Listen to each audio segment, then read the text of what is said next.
मुंबईत झाडं पडण्याच्या घटनांनी यंदाच्या वर्षीचे सगळे विक्रम हे मोडीत काढलेले आहेत। जुलैच्या अवघ्या पहिल्या 6 दिवसांमध्ये तब्बल 1100 झाडं ही कोसळलेली आहेत आणि धक्कादायक बाब ही नोंदवण्यात आलेली आहे। विशेष म्हणजे हा आकडा मागच्या 3 वर्षांच्या संपूर्ण पावसाळ्यातील झाडांच्या पडझडीच्या घटनांमध्ये सगळ्यात जास्त आहे आणि त्यामुळे पालिकेच्या वृक्ष प्राधिकरणाच्या कामांवर गंभीर प्रश्नचिन्ह सुद्धा उपस्थित होत आहेत। पण मुंबईत झाडं पडण्याच्या वाढत्या घटना या चिंतेचा विषय ठरतायत। पाहूया रिपोर्ट।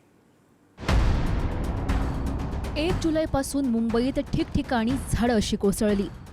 अवघ्या 6 दिवसात हजारावर ठिकाणी अशा दुर्घटना घडल्या। त्याहूनही धक्कादायक बाब म्हणजे 6 जुलै रोजी एकाच दिवसात तब्बल 500हून अधिक झाडं कोसळली। म्हणजे मुंबईत वर्षभरात पडतात त्यातली निम्मी झाडं एकाच दिवसात पडली। सलग 3 दिवस पडलेला मुसळधार पाऊस आणि ताशी 70 ते 78 किलोमीटर वेगानं वाहणारे वारे यात शेकडो झाडं धडाधड कोसळली, ज्यात दोघांचा बळी गेला आणि 10 जण जखमी झाले। अनेक वाहनांचं नुकसान झालं, वाहतूक विस्कळीत झाली। 1 जुलैला 90 झाडं, 2 जुलै 99 झाडं, 3 जुलै 121 झाडं, 4 जुलै 103 झाडं, 5 जुलै 164 झाडं कोसळली। विशेष म्हणजे जुलैच्या पहिल्या 6 दिवसात 1100 झाडं पडण्याची आकडेवारी ही मागच्या 3 वर्षातील सर्वाधिक आहे। 2023 मध्ये 687 झाडं कोसळली होती, 2024 मध्ये 653 झाडं कोसळली, तर 2025 मध्ये 855 झाडं कोसळली होती। मुंबई शहरामध्ये यंदाचा मान्सून हा पावसाचा नाही तर झाडं कोसळण्याचा ठरत आहे। मुंबई शहरामध्ये झाडं कोसळण्याच्या घटना वाढल्यामुळे धोक्याची घंटा वाढली असल्याचे संकेत पाहायला मिळतात। विशेष म्हणजे वृक्ष प्राधिकरणाच्या कामावर देखील प्रश्नचिन्ह उपस्थित झालेलं आहे, कारण गेल्या 3 वर्षात पावसाळ्यात जितकी झाडं कोसळली नाही तितकी झाडं या 6 दिवसांमध्ये कोसळलेली आहेत। 6 दिवसांचा झाडं कोसळण्याचा आकडा जर आपण पाहिला तर 1100हून अधिक झाडं कोसळलेली आहेत आणि या कोसळलेल्या झाडांमध्ये एका मुंबईकराचा दुर्दैवी मृत्यू तर 12 ते 13 जण गंभीर जखमी झालेले आहेत। विशेष म्हणजे मुंबई महानगरपालिकेचे आयुक्त, त्याचबरोबर पर्यावरण आणि विशेष म्हणजे विरोधी पक्षनेते अशा वेगवेगळ्या प्रकारची भूमिका यामध्ये मांडताना पाहायला मिळतात। मात्र पुन्हा एकदा मुंबई शहरामध्ये वृक्ष छाटणी केली आणि त्यावर विशेष म्हणजे वृक्ष प्राधिकरणाच्या कामावर देखील प्रश्नचिन्ह उपस्थित झाल्यामुळे मुंबईकरांचा जीव इतका स्वस्त झालाय का असा प्रश्न उपस्थित झालाय। मुंबईचं महापौरपद भूषवलेल्या आणि आता विरोधी पक्षनेते असलेल्या किशोरी पेडणेकरांनी महापालिकेच्या वृक्ष प्राधिकरणाच्या कार्यक्षमतेवर प्रश्न उपस्थित केलाय। झाडांची छाटणी आणि अन्य उपाययोजना झाल्या नसल्याचा आरोप त्यांनी केलाय। तर पर्यावरण कार्यकर्ते मुंबईतील वाढतं काँक्रिटीकरण झाडं पडण्याच्या दुर्घटनांना जबाबदार असल्याचा दावा करतायत। झाडांबद्दलचं उद्यान अधीक्षकांनी रस्त्याचं काम झाल्यानंतर सांगितलं गेलं की इथे झाडांची पाळंमुळं ही कमजोर झालेली आहे, इथे लक्ष द्यावं। तर तिथे वॉर्ड डीएमसी, झोन डीएमसी किंवा वॉर्ड ऑफिसर या लोकांनी म्हणजे लक्ष दिलं पाहिजे, तर तिथे लक्ष दिलं गेलं नाही आणि एका हकनात एकुलत्या एक मुलाचं मृत्यू झाला। ही प्रचंड वेदनादायी गोष्ट आहे।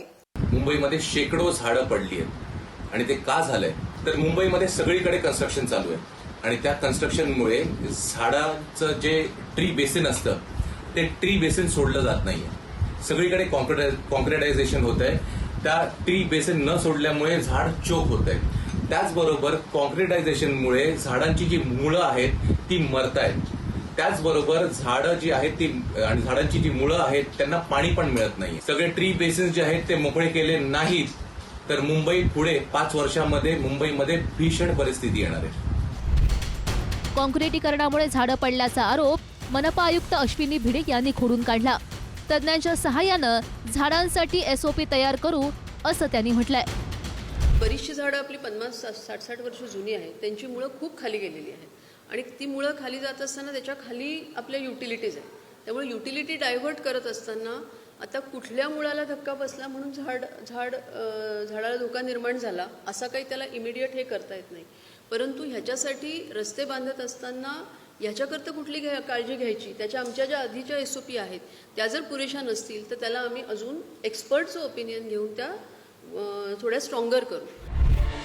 या पावसाळ्यात मुंबईमध्ये सर्वाधिक संकट झाडांच्या दुर्घटनांचं होतं. याशिवाय जिथे नाले भरले तिथं हायटाईडच्या वेळी पाणी साचल्याचं आयुक्तांनी सांगितलंय.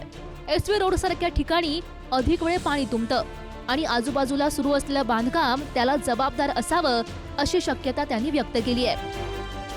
आपल्या 7-8 ठिकाणी वेगवेगळ्या कारणांनी जेव्हा नाले पण भरले आणि हायटाईड होती अशा वेळेला थोडंसं वॉटर लॉगिंग होतं.